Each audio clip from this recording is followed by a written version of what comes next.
кезеңінде ала алмасаң, қолтарлығы сол кезде болады. Ертең орта жастан асқаннан кейін не бір істей алатын өнерің жоқ, не бір елге айтатын ғылымың жоқ, не бір адаммен араласатын коммуникацияң болмай қалады. Қолтарлық деген сол кезде болады дейді. Түсінікті ма? Түсіндік па, бала? Жақсы. Сұрмая. Біз қазір мысалы көп оқушылар қазіргі кезде көптеген қосымшаларға барады, ағылшыннан, математикадан, солай тіл жағынан да тіл үйренуге көп мүмкіндік бар. Тағы қандай мүмкіндіктер бар? Көрсе қызар, күнде асып, диуаналық. Жастықта бір күлгенің бір қаралық, күлкі баққан бір көрер бейшаралық. Әуелі өнер ізделік қолдан келсе, ең болмаса еңбекпен мал табалық. Кім айқалы дейсің, қол көреді, тағы тезілмеді. Өлең мазмұны үшін өтсін.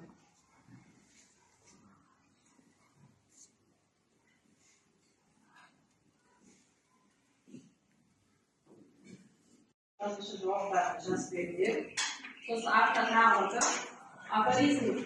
Енді қос өлеңмен жоқ дегенде 3 афоризм. Нақыл сөз жазып алыңдар. Сол жаттап алсаңдар болады, үзінді жазасыңдар болады.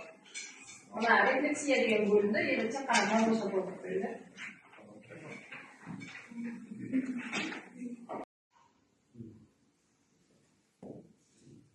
Жас болып па?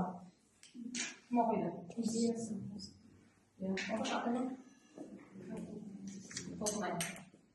Жалпы өлең идеясы жас шақтың ыстық лебін көрсету арқылы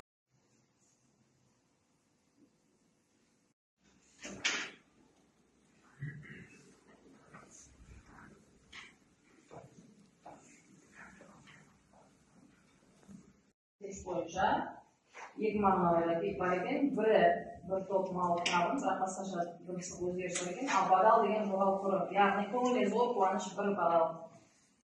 Бұл абай орынсыз уайымдап, және бұның шешімі қиыны бұл дүниенің қолтары. Яғни сіз құр уайымдап қана отырып, туф мен не болады деген сияқты, ал әрекетсіз отырсаң, бұл қолтарлық деп түсінесің.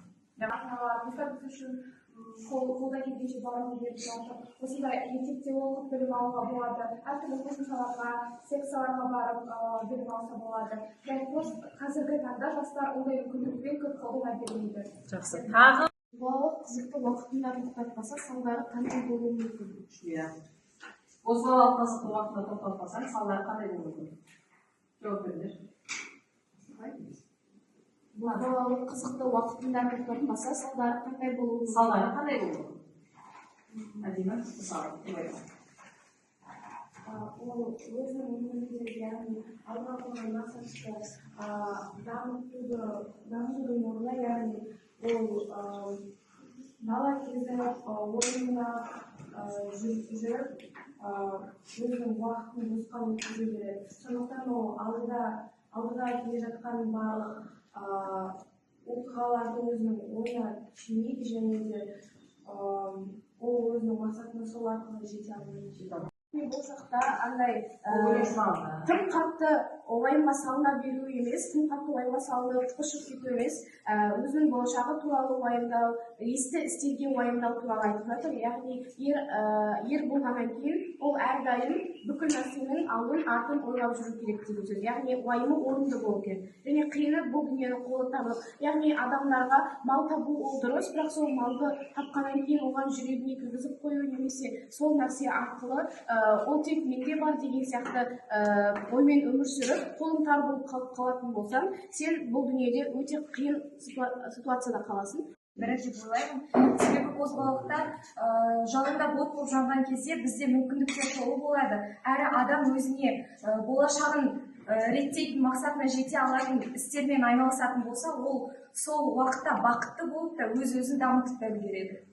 Келіп жүр баралық, бірімізді біріміз аударалық, ат арықтар тонтозар қадір кетер, күлкіні монша келіп шуламалық. Уайым ер қорғаны есі барлық, қиыны бұл дүниенің қолы тарлық. Екі-екеге елірме бозбалалар, бұл 5 күндік бір майдан ер сынарлық. Салынба қылсаңдағы сан құмарлық, алдында уайым көп шошынарлық. Жарлылық, жалқыныштық, жалтан көздік, сүйкімі, икемі жоқ шалдуарлық. әсем салды өлген. Бұл бозбалық кезде көбісі өзінің өмірлік алған мақсаттарын айқындамай, өзінің айналасындағы адамдармен күліп ойнап жүргеннен басқа жұмыс істемейді. Соны біз нақты бейшаралық деп болсақ болады. Ал осы бейшаралық уақытта күлкі бағып жүрген адам өзінің жас уақытын босқа құртады. баққан бір бейшаралық деген сөздің мағынасы ол күлкіге толы өмір болу керек әрине, бірақ күлкіде күліп бақытты болып жүрген сәтте де өзінің болашағы туралы адам ұмытпау керек. Себебі тек қана күлкіге ұласқан өмір ол бір бейшаралыққа әкелуі мүмкін. Себебі күлкіге ыржалаңдаған өмірге негізделген адам өзінің мақсаты түпкір бір болашағы жоқ деп ойлаймын. Бозбала кездің ерекшелігі ол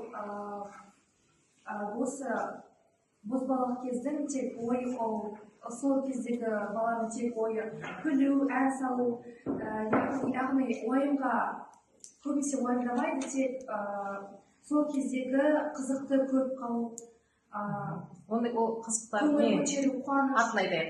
Қандай қызықтар мысалы? Балалар мен қыздарға бару сосын